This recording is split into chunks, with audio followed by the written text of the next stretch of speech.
Okay, so what if I told you that one of the most laughed at, most stereotyped genres in all of fiction is actually one of the most powerful and subversive? Today, we're going to crack the code of the romance novel. And trust me, we're going to uncover a secret world of female empowerment that's been hiding in plain sight.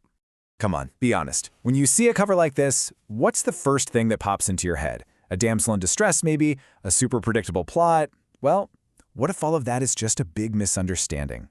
What if you're not meant to understand it because it's written in a secret language? Because, while a lot of people are busy judging, readers are busy buying. Get this, just one publisher, Harlequin, sells over 190 million of these books every single year. That's a mind-boggling number. It demands a much better explanation than just, oh, it's escapism. So what is really going on here? What's the secret behind this massive success? What are these millions and millions of readers actually searching for between those pages? Well, the answer is way more complex, and frankly, more fascinating than you probably think. So to really wrap our heads around the power of romance novels, we first have to look past the cover and just grasp the sheer scale of it all. The numbers here, they tell a story of global dominance that most people have absolutely no idea about. Just take a second to let that sink in. We're talking about nearly 40% of the entire paperback market. This is a huge global audience stretching from Japan to Brazil to Hungary. This isn't some tiny, niche little hobby. It's a massive cultural force that crosses borders and languages. So, how in the world do you explain this incredible cross-cultural appeal? Well, the answer, it seems, lies in a hidden language, a kind of secret code that unlocks the real power of these stories for those in the know. And this right here perfectly illustrates the disconnect. A critic looks at a book and sees a bunch of tired cliches. But a reader? They understand a shared language of myth and symbol. An outsider might see simplistic writing, but an insider sees a rich text, just packed with allusions and deep emotional meaning that's been built up for generations. And hey, don't just take my word for it. The writers themselves are totally upfront about this. As Linda Barlow and Jane Ann Krentz put it, they are intentionally writing in a code. This isn't an accident, it's the whole point.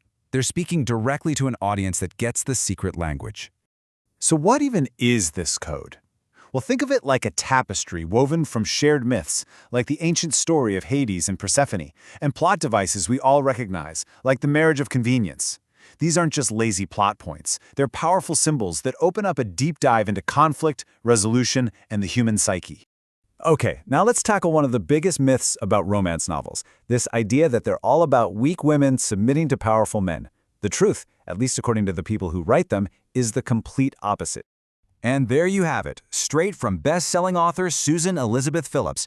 This is the core fantasy. In a world where women can often feel powerless, the romance novel gives them a powerful story where the woman, through her own intelligence and courage, is absolutely guaranteed to win, always. So, how does she pull it off? Well, the heroine's whole quest is to face down the hero, who's really a symbol for all the world's dangerous, chaotic forces, and she does it not with physical strength, but with her mind, with her bravery, and with her integrity. By civilizing him, she doesn't destroy his power, she claims it as her own. So, this is the crucial part, this central paradox. The hero is both the problem and the solution. The heroine's job is incredibly complex. She has to defeat the villain inside him, his anger, his arrogance, his aggression, without destroying the heroic qualities she actually admires. It's a victory of integration, not annihilation. But what if the most radical theory about romance novels completely flips the script on who we think the reader is rooting for in the first place? Get ready, because this is where things get really, really interesting. It seems like such a simple question, doesn't it? When a woman reads one of these books, who is she imagining she is? For decades, everybody, critics, fans, you name it, they all thought the answer was obvious. Turns out, it might not be. That's right. The big theory is that the reader isn't primarily putting herself in the heroine's shoes. In this model, the heroine, she's just a placeholder. And here it is, the bombshell theory from author Laura Kinsale. The real identification, she argues, is with the hero. Reading a romance novel lets a female reader step inside the hero's skin to feel his power, his passion, his perspective. I mean, think about it. The heroine is like a mirror, reflecting things back, but the reader gets to live through the hero. This gives her a safe space to explore the so-called masculine parts of her own mind: anger, raw power, passion, a sense of honor. The whole book becomes this internal journey of self-discovery, of bringing together all the different parts of who she is. So, what do we have? We have a coded language, a fantasy of female victory, and a deep journey of self-discovery. But here's the kicker. This isn't some new age phenomenon. This is part of a long, long tradition of female empowerment that stretches back for centuries. Just look at this timeline. You've got Aphra Behn, the first professional female writer in England, arguing for equality way back in the 1600s. Then you have the Gothic novels exploring female fears, all the way up to Jane Eyre, where a poor, obscure, plain, and little governess stands up and declares herself an equal.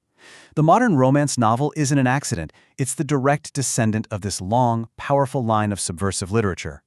So, let's just pull all these threads together. Romance novels are not simple. They're complex, coded language. They are not about submission. They are fantasies of female victory. They are a sophisticated tool for exploring your own psyche. And they're part of a long, secret history of subversive women's writing. So the next time you see someone reading a romance novel on the train or at the beach, maybe don't be so quick to judge the book by its cover. Instead, you could ask yourself, am I just looking at a simple escape, or am I actually witnessing a quiet, powerful act of rebellion?